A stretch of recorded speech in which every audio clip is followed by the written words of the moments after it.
Good day, podcast community. Pete Kane here, Podcast Pete, community coach, podcaster, and author. Got a special guest on the show today. You're going to want to be in this studio with us or listening to us because Fabio is going to give us insight into Costa Rica and a very cool sport that we all love, golf. So, Fabio, tell our viewers who you are, what you do, and who you serve, and then we'll get into the podcast. Okay. My name is Fabio Solano, and basically I'm a golfer. My business is based on golf. I run a company called Costa Rica Golf Vacations, and I've been doing that for more than 25 years. I've been in the golf community for 42 years. So I know every golf course. I know every golf director since they were, a teenager, Yes. And I'm very involved with the Rotary. Okay. Whenever I'm not playing golf, I'm trying to help people, What got you into the tourism part of golf? Okay. My company actually started as a hobby.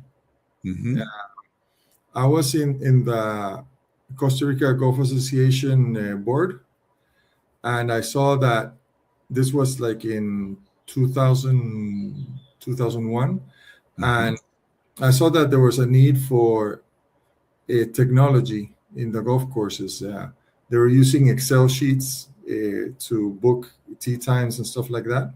So I found a company that does online tee sheets, and it kind of all started from there. I was just trying to help out the golf courses, but then I saw that there was a lot of people that wanted information on playing golf and like lodging and things to do, and little by little it started. It ended up being like a concierge service. What makes Costa Rica so unique for golfers that want to come down there and experience, Costa Rica? Okay, I would say that differentiation is the country itself, the fresh food, the nature. You can go play golf, and in the afternoon go visit a volcano or go bird watching, or you can add on after you play your week-long golf, add on 3-4 days to go to La Fortuna, to the thermal waters. And a lot of it also is the people. You'll be treated very well here. What drew you to Costa Rica years ago? What was the reason to go down there and start and live and be a part of Costa Rica? Can you share with us that? I'm actually born here. Okay. I was born in Costa Rica, and I'm very proud of my country. And I want people to experience what we experience. I did live in the U.S. For many years. I lived 25 years in the U.S.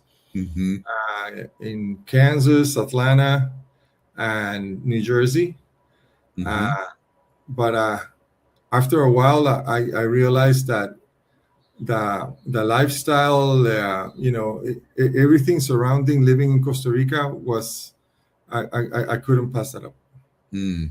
A lot of my friends go to Ireland and Scotland and play golf, and they talk about the they put up with the weather when they Mhm. talk to us about what's the cost difference flying to Costa Rica, doing a trip in Costa Rica versus maybe a trip to Scotland and Ireland. Okay, Costa Rica has an advantage in that it's a short flight from Mm-hmm. most U.S. cities, and we got also a lot of Canadian golfers lately, and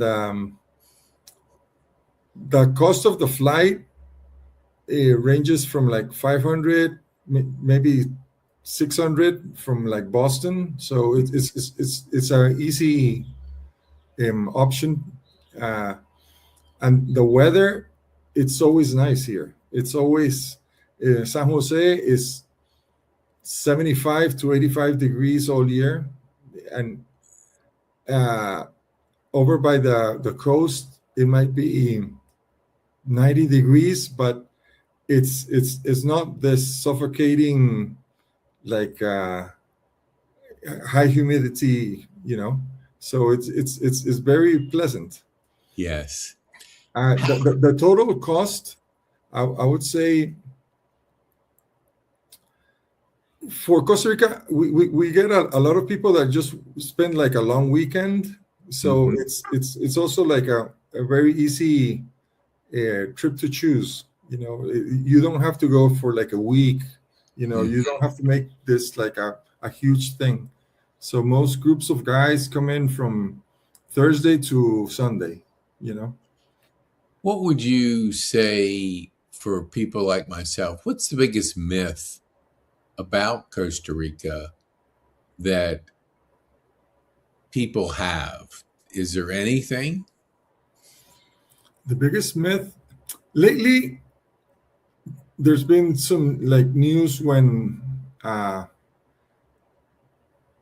like a crime, Mm-hmm. but here in Costa Rica, in the morning you see school children walking to school. You can at night you can go anywhere basically, except I wouldn't like walk on the beach at night at 1 in the morning, but I think that's like common sense. As long as you use your common sense, you're gonna have a great time. Mm. Well, we're both Rotarians, and that's where I Mhm. met you at our Rotary.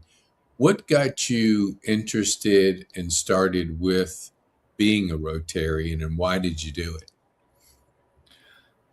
Okay, around 1999, if you would have asked somebody if I was going to be a Rotarian, they would have said, "This is the last guy that is going to be a Rotarian." Huh? But there was this Costa Rican that was an exchange student with a Rotary exchange program. Mm-hmm. She was studying at some college that I forget right now in downtown Atlanta, and somebody contacted my family saying that she was having a tough time and if I could take her out. And so yeah, I went and I tried to like show her like a different side of Atlanta, and we started talking, and she was a big Rotarian or Rotaract. Mm-hmm. And it just happened that like the next month I moved back to Costa Rica, and I joined her Rotaract club, and I loved it. Going to activities and building houses for Habitat for Humanity, and um, like painting schools. It was really nice. Right. What down your Rotary Club in Costa Rica, Mhm. what kind of projects are you involved with that you could share with us? Presently, our biggest project is the wheelchairs. Mm-hmm. So we partner with U.S. districts or with some Swiss and Austrian clubs Mm-hmm. uh, to bring 40-foot containers of wheelchairs through the Wheelchair Foundation. Mm-hmm. So actually, September 14th through the 19th, we're going to receive a group from Texas Mm-hmm. that is coming down to do community, handing over the wheelchairs, but also we're going to take them to see um, like historic sites and some of what makes Costa Rica special. Mm-hmm. Yeah, I'm in a wheelchair right now. I don't use it every day, but I Okay. 4.5 years ago when I had a stroke, I had a wheelchair for quite a while I Oh, I learned. didn't know. And it's comfortable, very comfortable, Uh-huh. and it's a reminder how far I've come in the 4.5 years. So I use it here in my office. So, I spent many years, no, I have a relationship with Shepherd, which I spent 39 days with. And I would go there, and there would be a lot of wheelchairs in a particular area. I'll certainly reach out and see, is this something that they want to be involved in getting those wheelchairs Okay. down to Costa Rica? Because, I know there's a lot, even in my PT, there's a couple of them sitting in an area which, when people aren't using them, they want to make sure somebody else can benefit from them.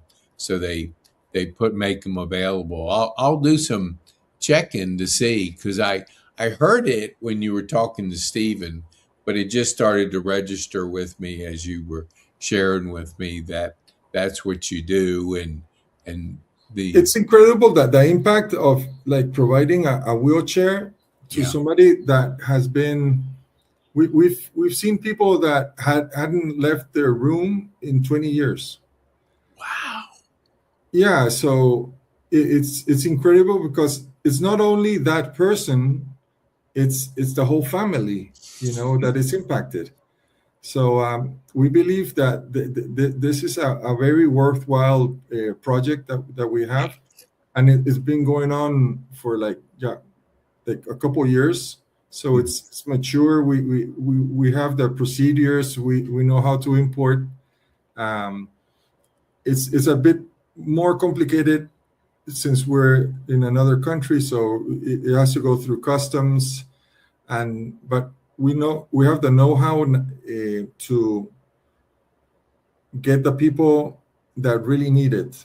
Mm-hmm. We work with the local organizations to provide wheelchairs to people, and there's different sizes for like children to. I personally went to deliver one in Guanacaste. This 80-year-old gentleman, he hadn't left the house in 15 years.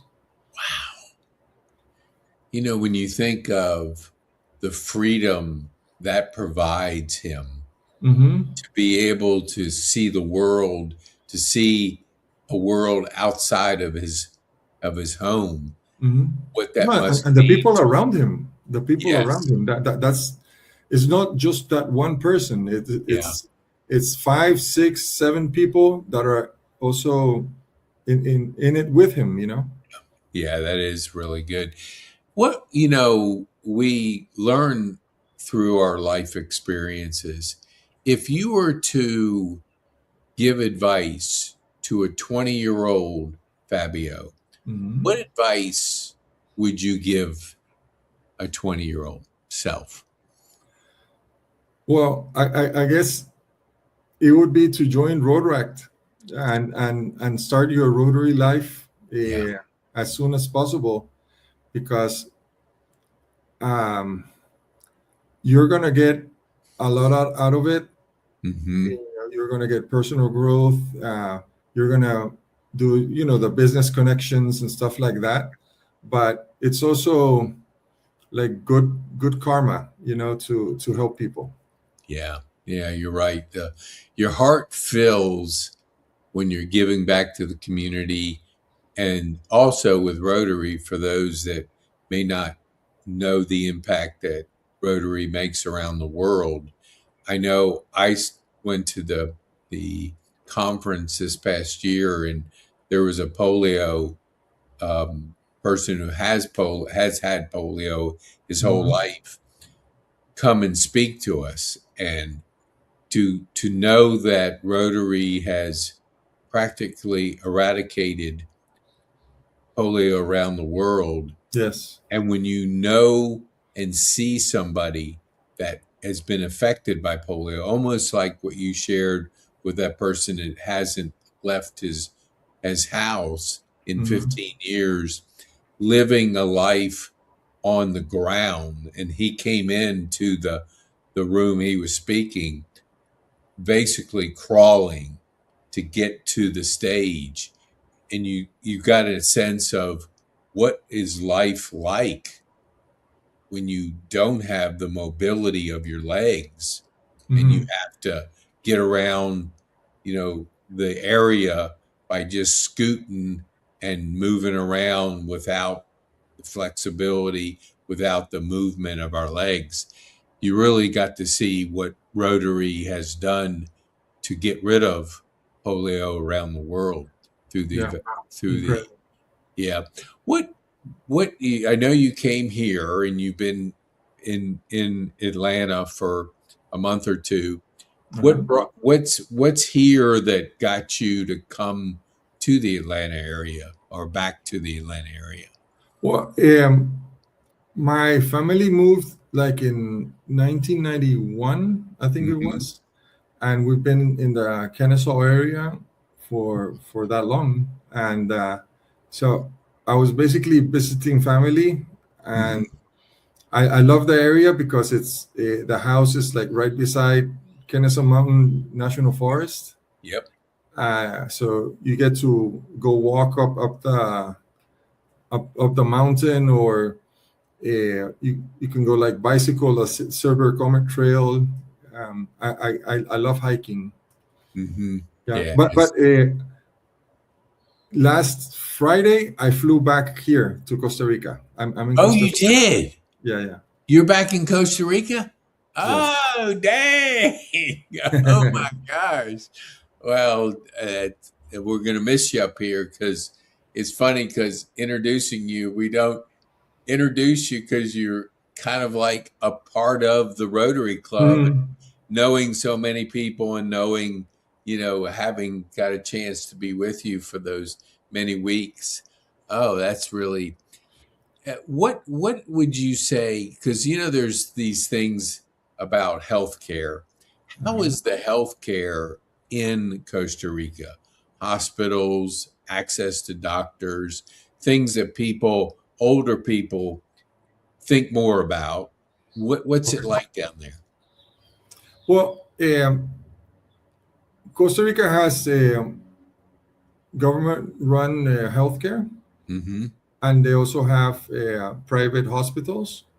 The government-run basically in every little town or community, there's something called a vice, which is like a local clinic. Mm-hmm. So if you get sick, you go there first, Mm-hmm. and uh, most of the time they'll take care of you there. You'll go back home fine. If not, they upgrade you to like a community hospital. Mm-hmm. Um, and if not, or if it's like a big trauma, we have like four large hospitals that Mm-hmm. take care of the whole country, and they're all basically in the San Jose area. What do you pay monthly to be able to have access to Mhm. your healthcare system? Uh, an expat moving down to Costa Rica, you pay like a monthly fee. I want to say it's like around $200 or Okay. $300. It of course, it depends on the age and stuff like that, but and you get access to the healthcare system. Mm-hmm. Awesome. Or sorry, you could also like use, if you have like insurance in the US, Mm-hmm. you can use the private hospitals here. Oh, okay. Tell us a little bit about your work with the tourism and golf. Mhm. What does that look like? What's a typical day or week that you have putting that business together? Well, for April to, I would say, November, it's mostly just, yeah, answering emails and creating the packages for golfers. And from like mid-November to April, everybody comes down to play golf. Then it's Oh, very seasonal. really? It's very seasonal. Okay. Yeah. I say when the first snowflake hits Toronto, I get flooded with requests. That makes sense. What makes it that seasonal? Is it rainy season or is it why aren't they doing it year round? Is Well, it just weather in another country, weather in another area? here it's year-round golf. Okay. At most you're gonna get afternoon rain, Mm-hmm.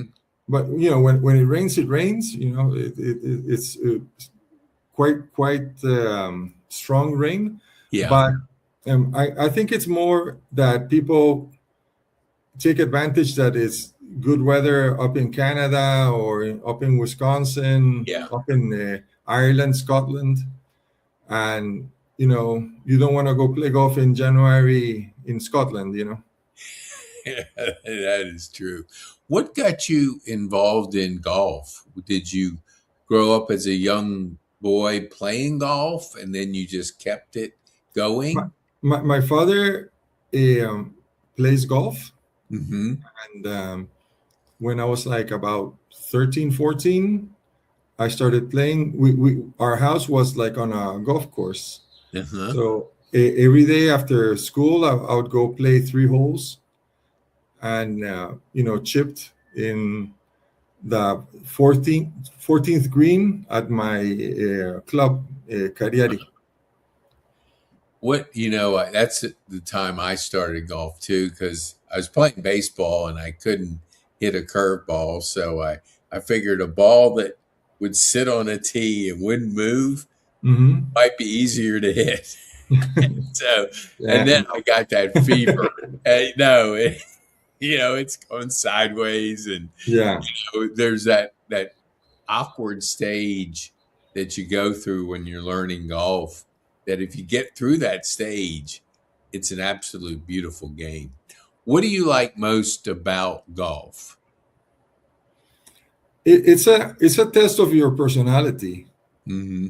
It's not really so much about physical, or you can get an older person beat a young person, but it's more how you affront the obstacles, and how you solve bad lies or whatever. Hmm. So in the golf course, you see the real personality of a person. Yeah, that is true. There's a dentist at the club I used to play, and he had a temper, and he Hmm. would throw his clubs and lose it, and he would get the guys that one time he threw it and it went way in these weeds woods, and he's hiring one of the younger people to go in there and get his glove because he didn't manage his emotions like Yes. most of us, Yes. because it definitely can be frustrating at times, but it can be Yeah, so you much have to fun. be patient, but Yes. I always say that somebody that plays golf a lot has to be a borderline masochist. You know, it's such a rough sport. Yes, it is. Yeah, I totally agree. I have two girls, and I Mhm. wasn't able to get them involved in golf. I know I met your son. Were you able to involve your son into playing? No, I tried. I really tried, but no, Yeah, no, no. I struck out. I couldn't do anything, and Yeah. they play a little bit. One does a tiny bit, but not much. But yeah, it was softball, it was lacrosse, it was other sports. It's kind Hmm. of like golf is not that sexy sport like some of the other ones, and trying to get kids involved in it wasn't as easy as I thought it would be. I He ended up doing martial arts, Oh, so really? which I like because it Yeah. also is good for personality. Yeah. Oh, yeah. We're seeing technology really affect everything we're doing, whether it's AI or just other technology. Mhm. How are you using AI in your business? To be honest with you, it's been a crash course. The past month, I had been using AI slightly for what, like 6 months, but in Hmm. the past month, I've like really gotten into it. Uh, and the gentleman that came to speak at the club Yeah. at Yeah. Northcote Rotary Yep. opened my eyes to like other things that AI can do. So I've been in the last week. I hired like an AI advertising agency. Hmm. Um, I've been like upgrading my site to have some AI schema or scheme or whatever. Hmm. Um, and I'm using it. I write the answers to my emails, but since I'm not like the most fluent person in English, so Hmm. you press a button and all of a sudden, you know, I sound like an 1800s English gentleman, in my Yes. answers. But yeah, AI is going to change a lot. Yeah. I had my AI moment back 3.5, 4 years ago. My partner is up in Canada and he has an AI agency.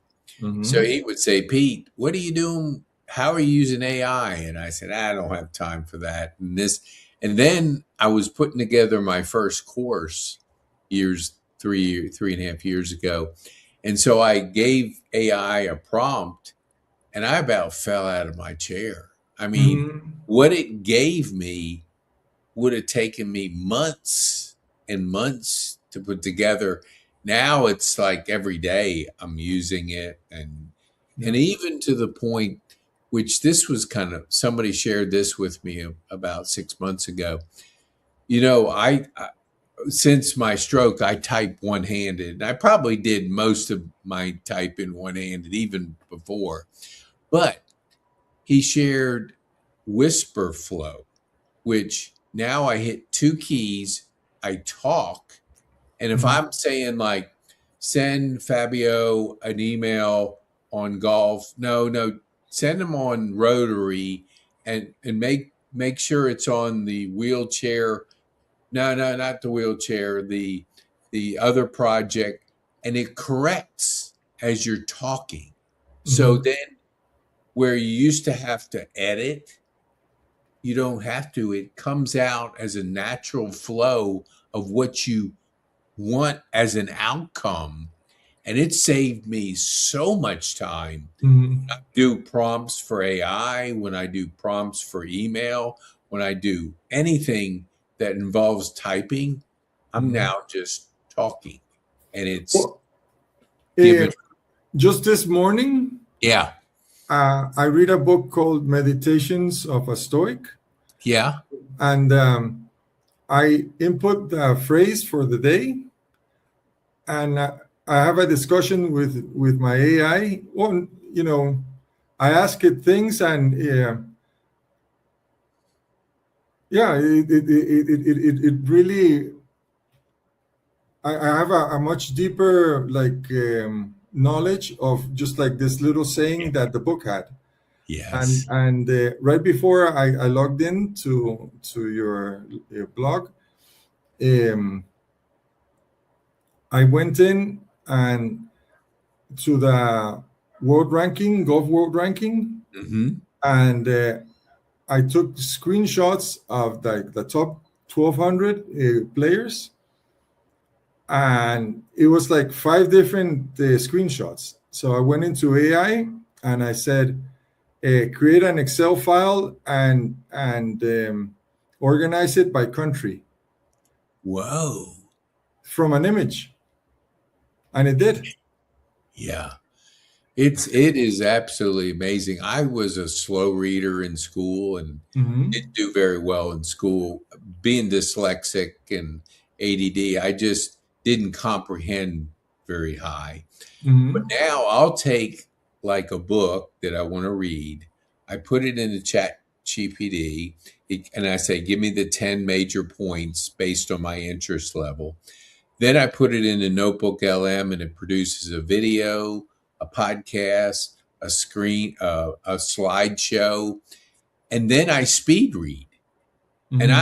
I have never read at the comprehension level because I think it trains my brain to look for things. Plus, it's audio, video, and Hmm. and the different modalities has given me a new sense of really learning, which I never had before because I didn't do very well in school. That's interesting because I'm also reading like meditations by Marcus Aurelius, and Uh-huh. Yeah. I find myself like after a paragraph, I have to like go back to the beginning of the paragraph because I don't know what I just read. Yeah.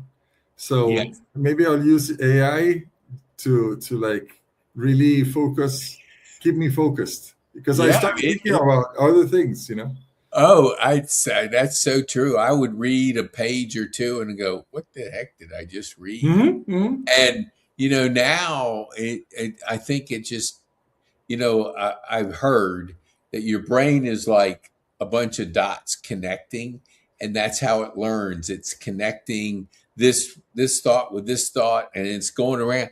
And so, if you train your brain before you even start reading, it's connecting the dots quicker, and you're Uh-huh. learning faster than if you just consuming content, Hmm. information, whatever.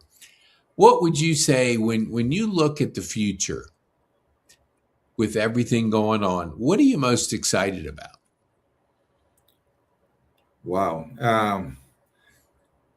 Right now with AI, you don't know what's going to happen in the unpredictability. You know, Yeah, yeah, people that had like their future set out, you know, they were going to be, I don't know what, architects or travel planners like myself.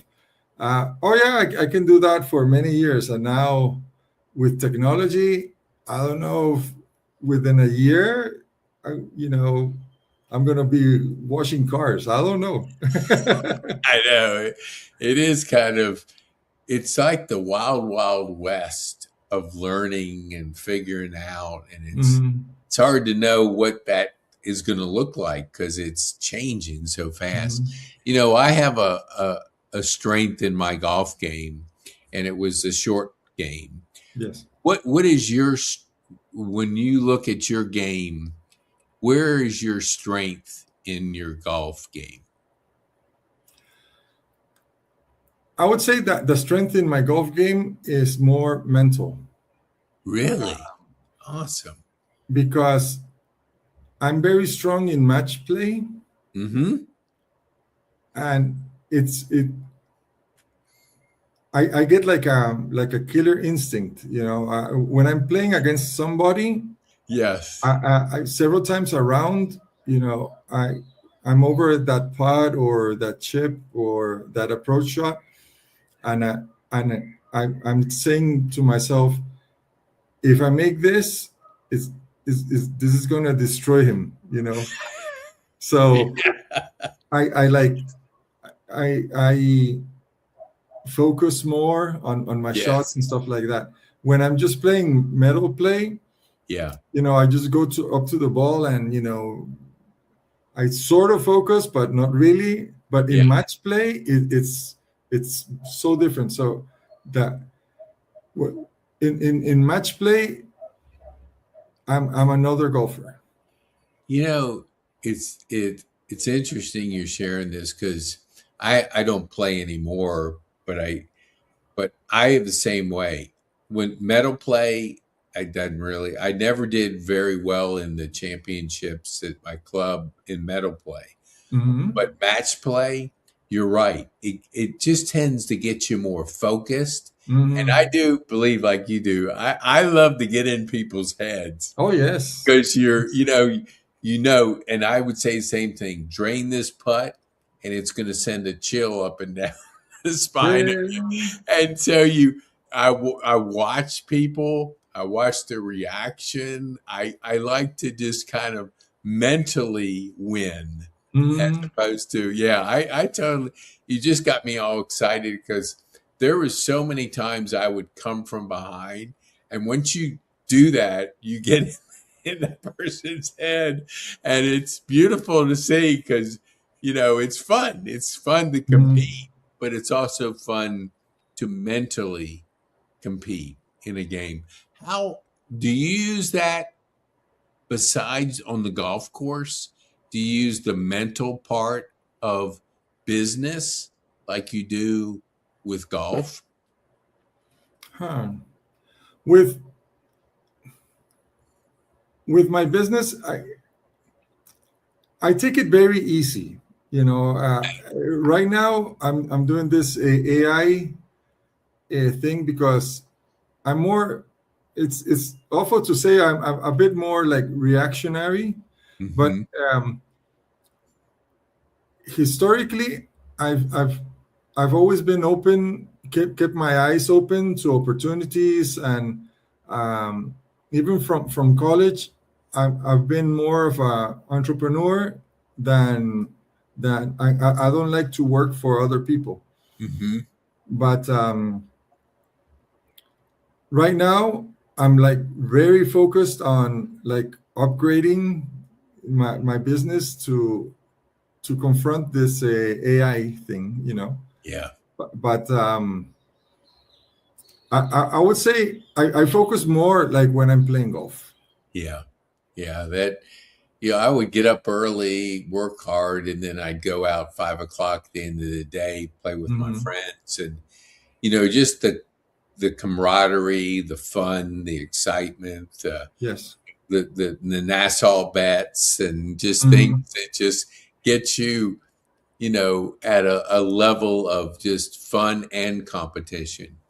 What Hmm. would you say when you look at Rotary? I want to just get a couple more thoughts on that. For those that aren't involved in Rotary or a Rodat, Rhoda.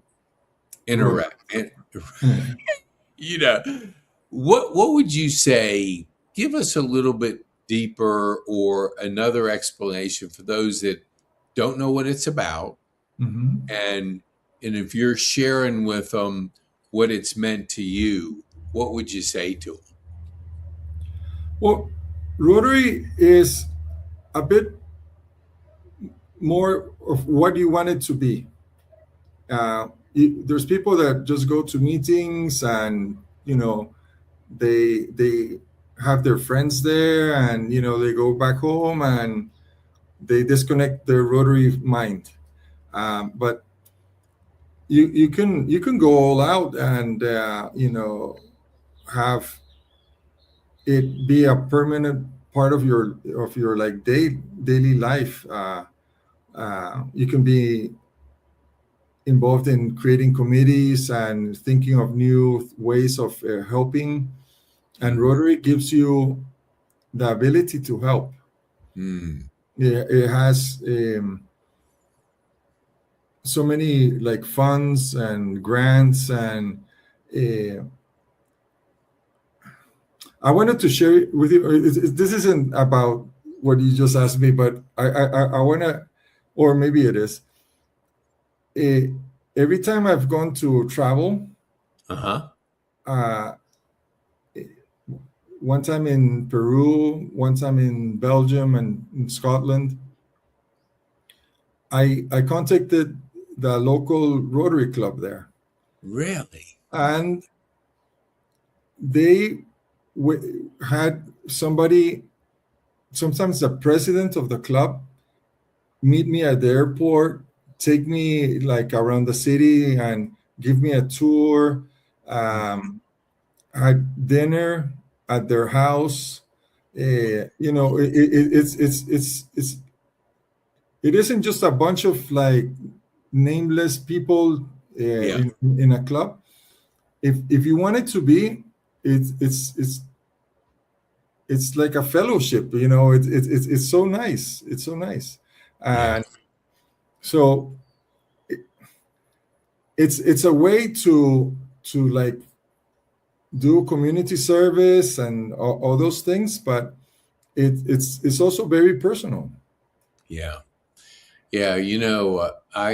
I've been involved in Rotary twice. It was 25 years ago, and then 3.5, 4 years ago this time. And when I do talk to people that are Rotarians, I hear that common theme. And a person, I don't know who said it, quality of your life can be, he said two things: the quality of your relationships and the questions you ask. So when you look at the quality of your relationships, you're flying into an area you don't know anybody, and Hmm. here's a person greeting you, making you feel welcome, connecting with you because you have that common thread Hmm. of Rotary and community.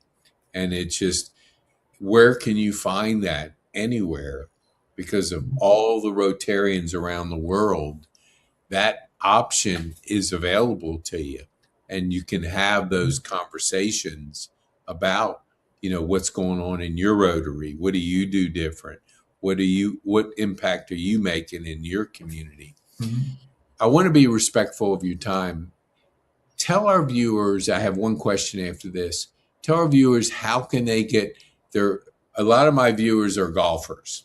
Okay. So they tell them, how can they get a hold of your golf destination business, and what would they need to do? This is the best question we've asked up till now. um, you can go to the site Costa Rica Golf.vacations, Okay. and I think it's a very complete site, and you'll be able to contact me, and I'll like organize your itinerary. Even I'm more of like a concierge service, so even like restaurant reservations, things to do. Hmm. Uh, you can have your itinerary as packed or as relaxing as you want, you know. But I basically through the website. We'll also put in the show notes links to that, so they people, if they're driving, we don't want you to be distracted. We want you to stay Mhm. focused, but realize that you can go in the show notes and be able to get a hold of Fabio. What would be the one thing that you would want our viewers to take home from our time on this podcast? Well, first of all, I'm like very impressed about your questions. You're making me think. You know, this is very good. What was the question again? The one thing you would want people to take home from our time on this podcast? Wow. Just enjoy life, and you know, life is now, and go play golf wherever you can, and try to be a good person. Try to like help other people, and join Rotary. at Awesome. the end of the day. Rotary has had such a big impact in my life. Uh, More than 80% of my best friends are like from that I've met in Rotary, from Panama, El Salvador, in Atlanta, Hmm. and even my relationships. My ex-wife was because of Rotary. It just join Rotary at the end of the day. That's good advice. I totally agree with you 1000%. It's the highlight of my day when I'm serving or going on Thursday morning is that just to see the people that are making an impact, those relationships are Mhm. precious. So, Fabio, thank you so much for taking the time to share with us your journey. And we want to encourage people get down to Costa Rica. That's where year round you can have beautiful weather and good golf. So thank you so much for being on the show today. Thank you.